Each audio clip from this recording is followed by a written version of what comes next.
You're listening to PetLifeRadio.com. Welcome to Animal Rights on Pet Life Radio. This is your host, Tim Link, and I'm so excited you're joining us today.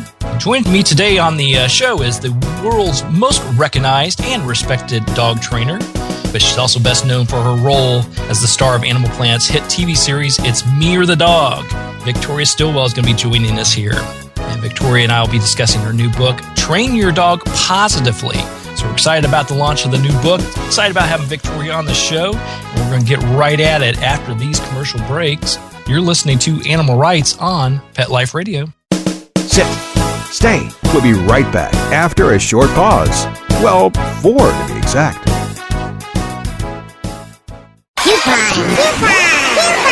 Life Radio has doggone fur-flying fantastic deals for our listeners. Go to petcodeals.com and get $6 off your order of $60 or more and up to 40% off hundreds of items at Petco. Petcodeals.com. But that's not all. Are you talking to me? Pet Life Radio listeners, try Audible.com now and get your first 30 days of Audible Listener Gold membership plan free. And get a free audiobook. Choose from over 100,000 titles. To get this great deal, go to audibledeals.com. That's audibledeals.com. The new Dyson Animal Vacs are powerful bagless upright vacuums for homes with pets. Air muscle and radio root cyclone technology generates the strongest suction power to powerfully remove dust, dirt, and pet hair from the home or car. Go to DysonDeals.com. DysonDeals.com to order your Dyson Animal Vac today. Go to PetSmartDeal.com and save up to 30% on awesome gifts for the pets and pet people in your life. Toys, collars, leashes, PetSmart gift cards, treats, and more. Go to PetSmartDeal.com today. PetSmartDeal.com.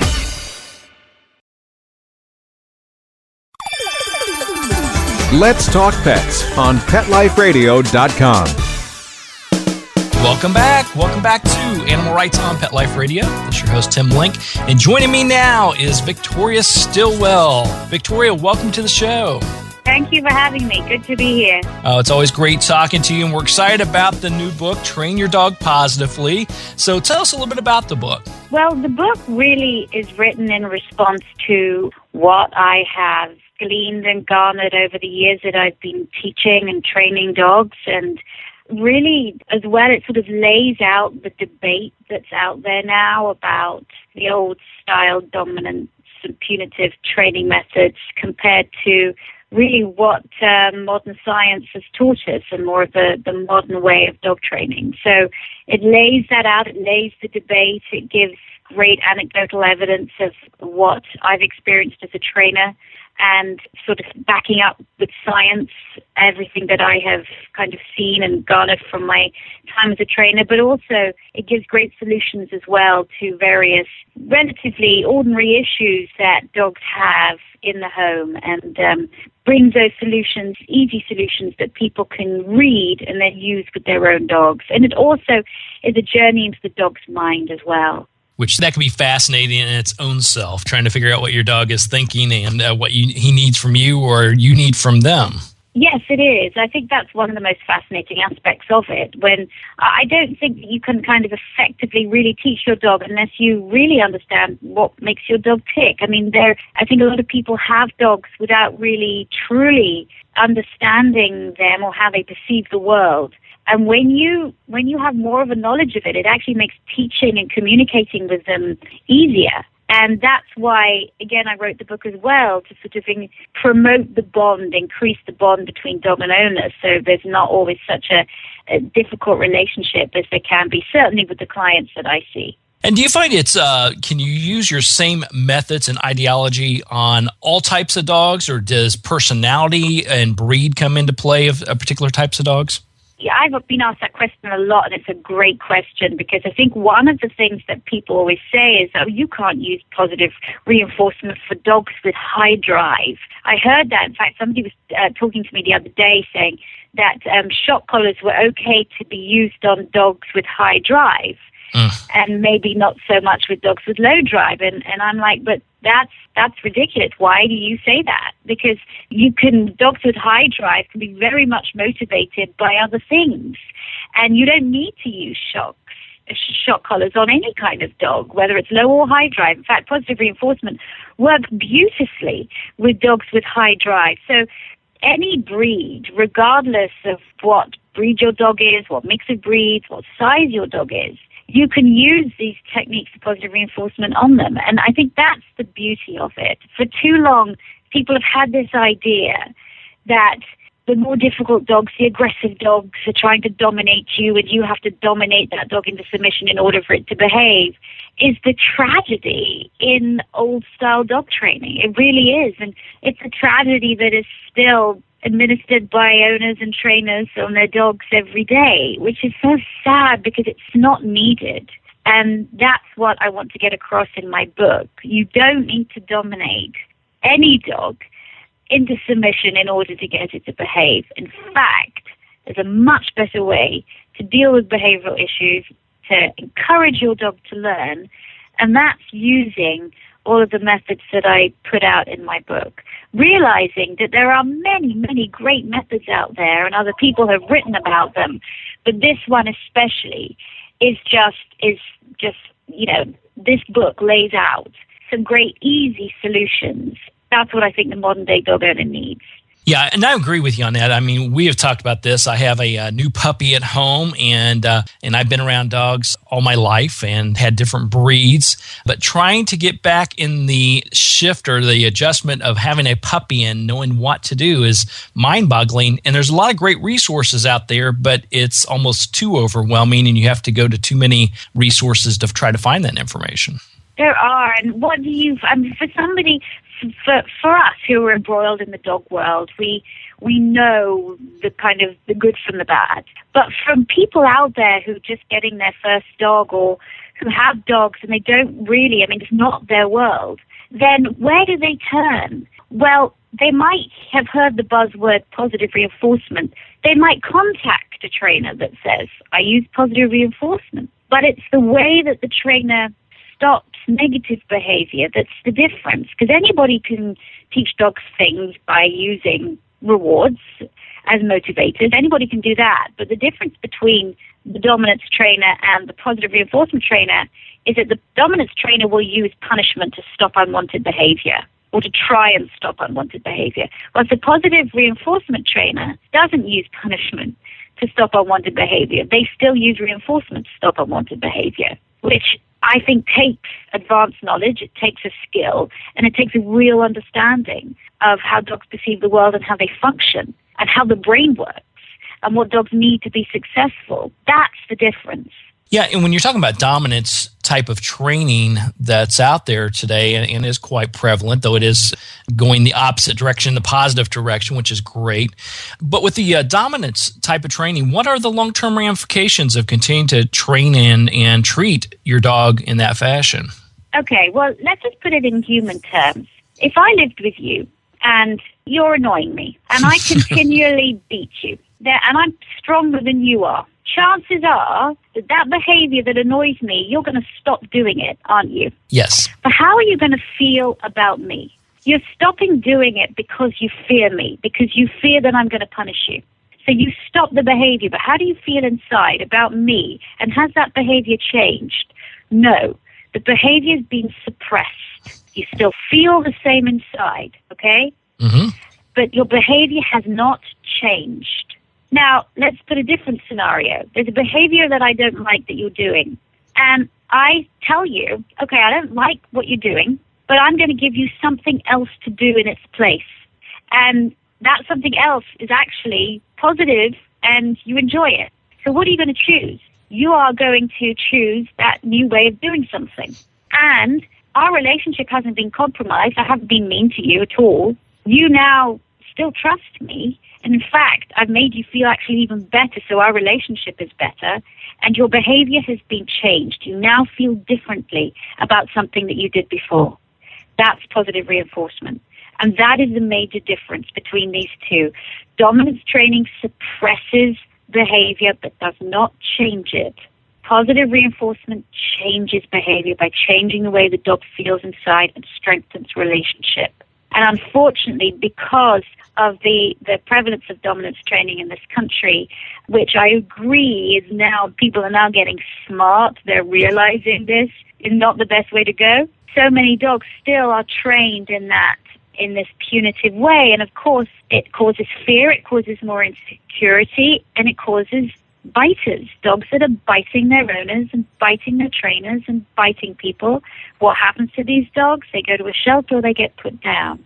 So this dominance training epidemic that has taken over this country in the last 8 years is not only just compromising relationships between dogs and owners, but it's causing dogs to bite people, and it's causing dogs to become dangerous and people. It's a public health and safety issue now. It's more than just a moral issue. I do believe we have a moral obligation to treat our animals with respect and humanely, but now it's becoming a public health and safety issue. If you fight aggression with aggression, your dog, you're going to get bitten. If you are aggressive to your dog by alpha rolling it, by hitting it, by poking it, by nudging it, by hanging it, by doing any of the awful things that these dominant trainers say that you should do, then you are putting yourself in danger. And you are going to cause your dog to bite you, your child, or somebody else. And that is the reality now. Doesn't matter what these dominance trainers are saying, that is the reality now. Right. And you have a national campaign regarding anti-biting and making people aware and children aware of what could happen. Yeah, I go around to schools and I teach children about treating animals humanely and what that means. It's a big anti-bullying campaign as well, because I think a lot of the dominance training is literally just bullying. That's all it is. And I also have dog bite conferences that we do around the country where we teach other animal care professionals how to handle dogs well, to recognize signs of aggression, how to investigate after a dog bite has occurred. We deal with medical professionals as well that deal with sewing up kids' faces, things like that, where there's everybody understands after a bite has happened what job they have to do to help that child or that adult heal as quickly as possible. So it is a big campaign. It's also a campaign to educate new mothers as well. Even if you don't have a dog in your house, how are you going to protect your baby? How are you going to protect your dog when your baby is a toddler and is going around and grabbing, and it's basically understanding how to keep all members of your family safe.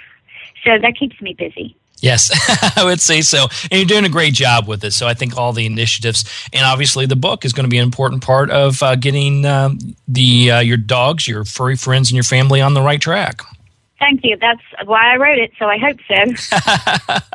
So what would you say is the biggest challenge that a doggy parent goes through? Is there one particular thing that you always get called upon?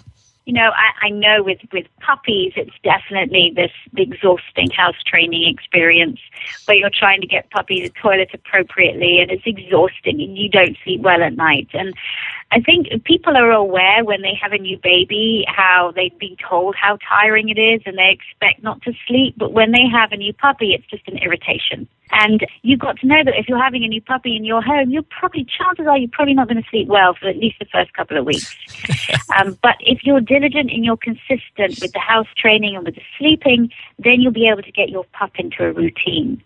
So my book takes you through how you can do that. I think when people get dogs, it's just as dogs don't listen to them. That's what I get a lot of my clients saying. My dog just doesn't listen to me, or my dog doesn't come when called. And, I always have to say, well, you have to matter to your dog. You have to be the best thing in your dog's life. And that means you have to provide your dog with all the great things that your dog loves, and it only comes through you. So that means when you call your dog to come to you, your dog wants to come to you. But you've also got to be smart about your dog's experience. You might be calling your dog to come to you in a situation where your dog is actually expending all its energy to keep itself safe, and so doesn't hear you, or is in a conversation with another dog. You've got to be really aware of the circumstances of how you recall your dog. So I think it's the book as well, again, is just kind of tries to lay out all of these ideas, and that it's not necessarily, your dog is not being stubborn. When it doesn't listen to you or doesn't want to come back to you, it's labeled as the dog is being stubborn. Mm-hmm. I don't think dogs know what stubborn is. No, I would agree with you on it's that. our human interpretation of the fact that, you know what, this is just the most amazing smell. I hear my person calling me in the background, but this smell is just awesome. I think that's what's going on. I'm not going to go back to her. Don't want to go back to her. I don't think a dog's thinking that. No, it's more of, is what I'm doing at the moment more intriguing or more fascinating than what my human companions offer me right now? Exactly.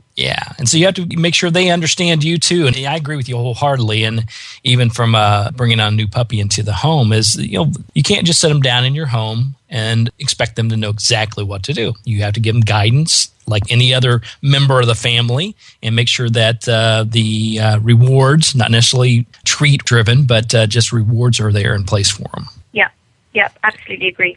Fantastic. We're going to take a quick commercial break. We're going to come right back with Victoria Stilwell after these messages. You're listening to Animal Rights on Pet Life Radio. Sit. Stay. We'll be right back after a short pause. Well, 4 to be exact. Hi, this is Tim Link, animal communicator and pet expert and host of Animal Rights on Pet Life Radio. Have you ever wanted to know what your pet is really thinking? Do you want to find out if they truly understand what you're trying to tell them? Ever wish you could build a better understanding and closer relationship with your pet? Well, now you can. Learning to Communicate with Animals is a 4-part on-demand workshop. In the workshop, you'll learn the essential techniques that are necessary to communicate with animals, including what is animal communication, breathing correctly to achieve the perfect state to communicate with your animals at a deeper level, using guided meditation exercises and method to communicate with animals, and how to send and receive information from your animals. So if you're wanting to learn how to communicate and connect with your animals at a deeper level, visit PetLifeRadio.com/workshop and purchase and download Learning to Communicate with Animals. You'll be glad you did.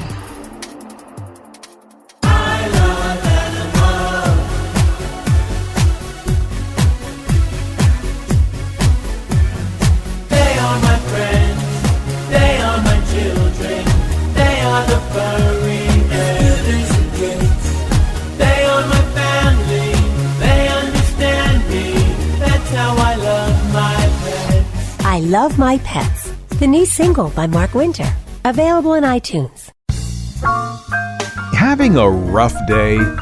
Longing for the dog days of summer? Think your fun furry friend lives a dog's life? Well, find out everything you're begging to know as Pet Life Radio presents It's a Doggy Dog World with pet expert and award-winning author Liz Palaika. Every dog has his day, and you'll find out how to make your dog's day fun and rewarding. Every week, on demand, only on PetLifeRadio.com.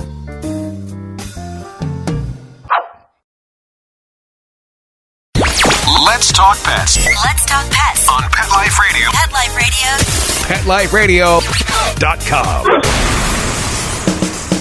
Welcome back to Animal Rights on Pet Life Radio. This is your host, Tim Link, and joining me now is Victoria Stilwell. Now, I want to ask you, Victoria, about the writing process in general. What was some of the biggest challenges you had as far as putting together this book? Well, first of all, just the lack of time that I had. I mean, a lot of people, when they write books, they have ghostwriters. I didn't have a ghostwriter for this book. It's all me. I have a good editor, but it's me and my husband edited it as well. But, it was finding the time. It took me 6 months of really sitting down and just writing and putting my thoughts down onto paper, trying to make the argument as easy to understand as possible, trying to make the solutions as easy to understand as possible, and trying to make it an easy read, because I want all kinds of people to read this. I don't want it to just be a book for trainers, and it's not a book for very advanced trainers, but it is a book for every kind of dog owner and for people who are just starting on the training journey, and the teaching, I should say. So I think that was it. It was time. And the fact that when you sit down to write something, it's not as easy as it sounds. But I'm proud of it because I think it addresses a lot of what I think dog owners need. There are 100 books that I could write like this. I mean, I'm already starting to think about my next one, which is going to be more about the dog's experience. But I think I might wait a while before I write that because it's exhausting.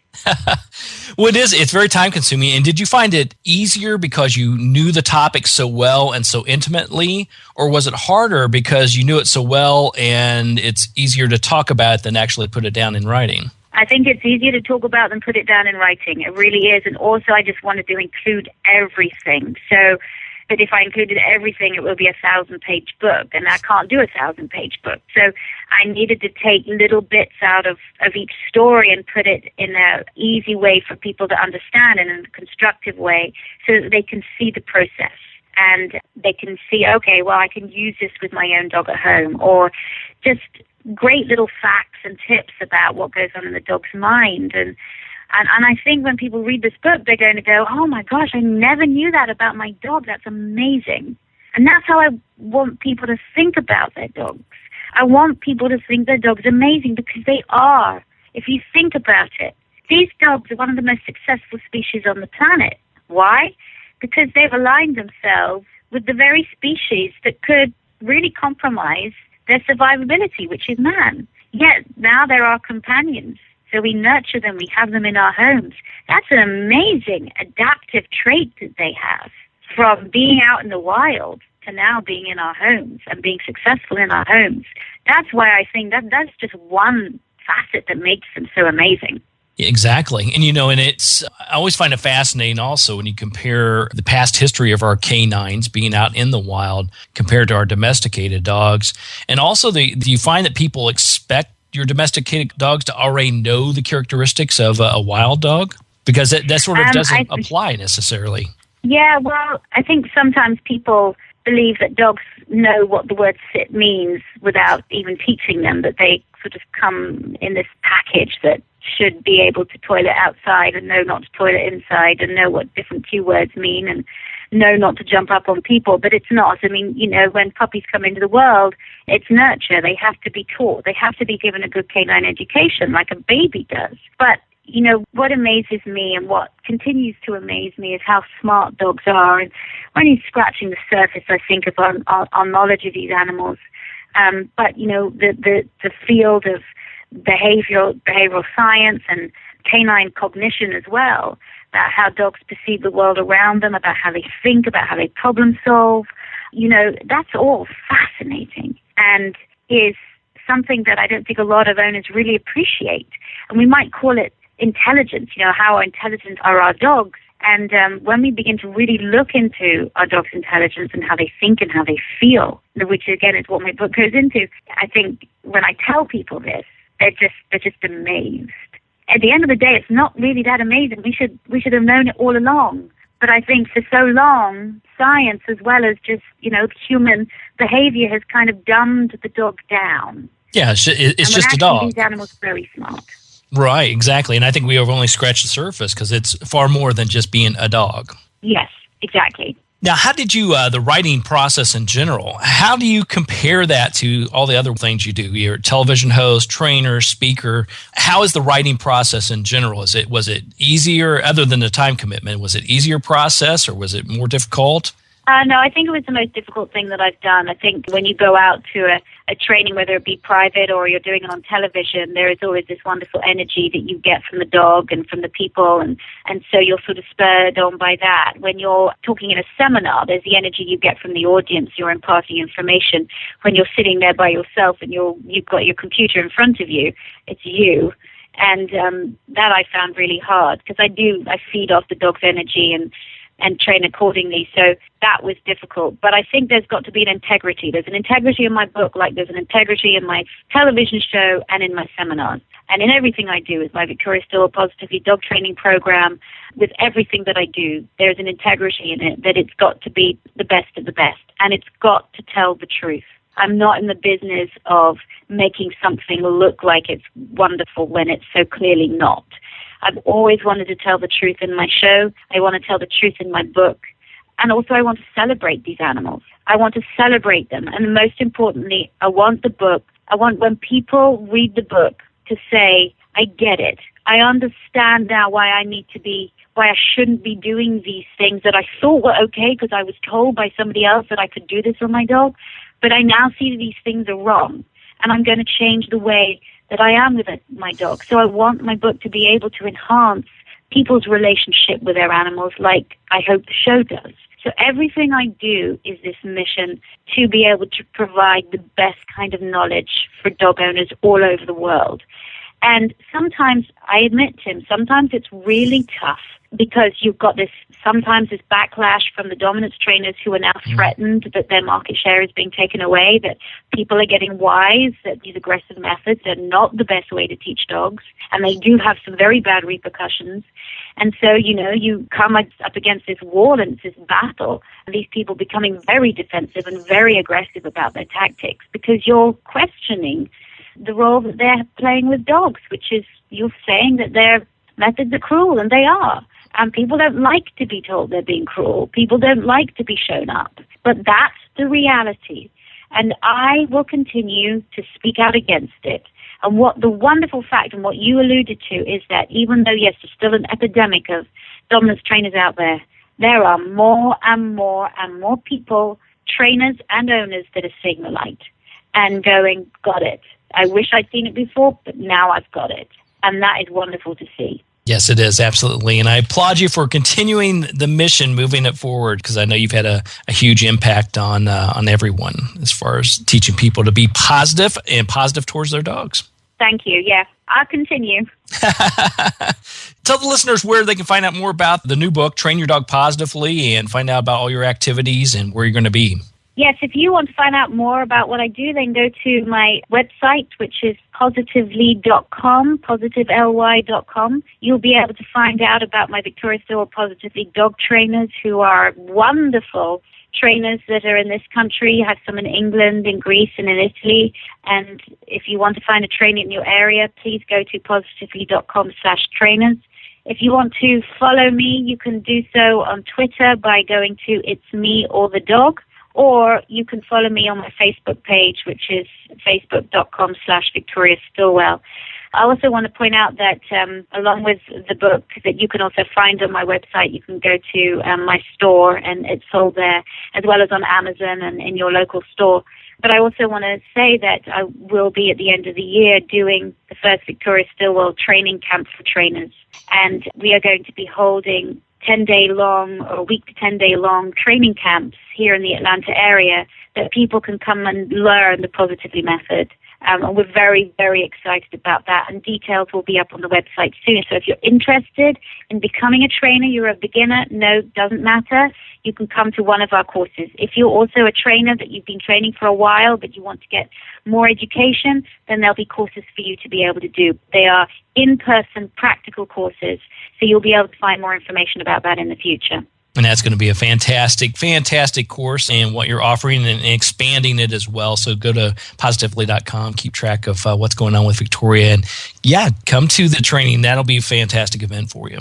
Thank you. Yeah, it's been great to be on the show. And thank you for all the work you do for dogs, too. Oh, it was my pleasure. It's my pleasure. Always great talking to you, Victoria. And thanks for the accolades. I look forward to seeing you again and talking to you again in the future. And thanks for coming on the show today. I appreciate it. Thank you. All right. Well, we're coming to the end of the show. I want to thank Victoria Stilwell again for being on the show. Make sure you pick up a copy of her latest book, Train Your Dog Positively, and go on to positively.com and keep track of all the wonderful things she's got going on. I also want to thank you listeners and the producer for the show and the sponsors for making the show possible. I greatly appreciate it. It's always a wonderful time to bring on the best of the best so you guys can hear from them. To find out more about me, Tim Link, and the other guests I've interviewed on the show and find out about Pet Life Radio, you can go to petliferadio.com and click on the animal rights icon. While you're there, you can download all the wonderful episodes, including this one. Also, you can check out all the other hosts and other wonderful shows on Pet Life Radio. That's petliferadio.com. If you have any questions, comments, or ideas for the show, please email me. You can email me at tim@petliferadio.com. It's tim@petliferadio.com, and I'll be glad to answer your questions, entertain your comments, and bring on the authors, writers, and bloggers you want to hear from the most. So until next time, write a great story about the animals in your life. Share it in a blog, article, or in a book. And who knows, you may be the next guest on Animal Rights on Pet Life Radio. Have a great day. Let's Talk Pets, every week on demand, only on PetLifeRadio.com.